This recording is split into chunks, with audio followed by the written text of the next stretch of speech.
अभी कुछ समय के बाद नवरात्रि आएगी। नवरात्रि में अष्टमी के दिन न जाने कितने बकरियों की हत्या होगी। लोग उसे बलि चढ़ाना कहते हैं, जिससे माँ प्रसन्न होती है, लेकिन वो सही मायने में जीवों की हत्या है। बलि से माँ अति प्रसन्न होती है। और अगर मैंने कोई मनोकामना रखा है और उस मनोकामना के बदले मैं अगर ये बोलती हूँ कि माँ मेरी ये मनोकामना पूरी कर दो, और इस मनोकामना के बदले मैं आपको अगले वर्ष जीव की बलि चढ़ाऊंगी, तो माँ उस मनोकामना को तुरंत पूरी कर देती है। ये मैंने सुना है बहुत लोगों से, और लोग ऐसा करते भी हैं। सुना ही नहीं है, आपने भी सुना होगा और आपने लोगों को देखा भी होगा। आप मुझे एक बात बता दीजिए, आप की मनोकामना माँ ने पूरी कर दी, माँ आपसे खुश हो गई कि आपने जीव की बलि दी, ठीक है। अब जीव की बलि, वो जो बकरे के बलि देते हो, इससे अच्छा आप अपनी खुद की बलि दे दो, माँ ज़्यादा प्रसन्न हो जाएंगी। आप अपने बच्चों की बलि दे दो, माँ ज़्यादा प्रसन्न हो जाएंगी, है ना।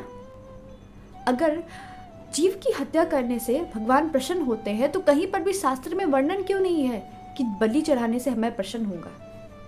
क्यों शास्त्र में यह दिया हुआ है कि जीव की हत्या करना महापाप है? जीव की हत्या करना सबसे बड़ा पाप है। हमें जीव की हत्या नहीं करनी चाहिए।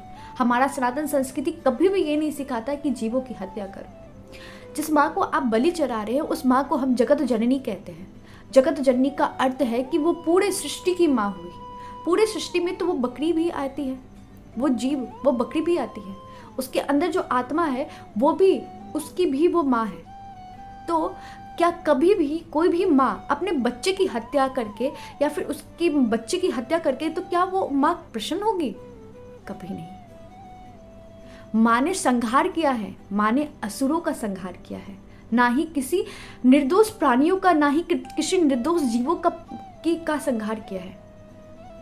आप दुर्गा सप्तशती पढ़ लो, उसमें माँ के अनेक अनेक रूपों का वर्णन क्या है। उस सारी कथाओं में माँ का केवल यही वर्णन है कि माँ ने संहार किया है, लेकिन किनका? असुरों का, किसी जीव का नहीं, किसी निर्दोष जीवों का नहीं। मेरी बातें कठोर जरूर है, इस बात पे विचार जरूर कीजिएगा कि कोई आपके घर में आकर आपके बच्चों को मार कर चला जाए, तो क्या आप प्रसन्न होंगे?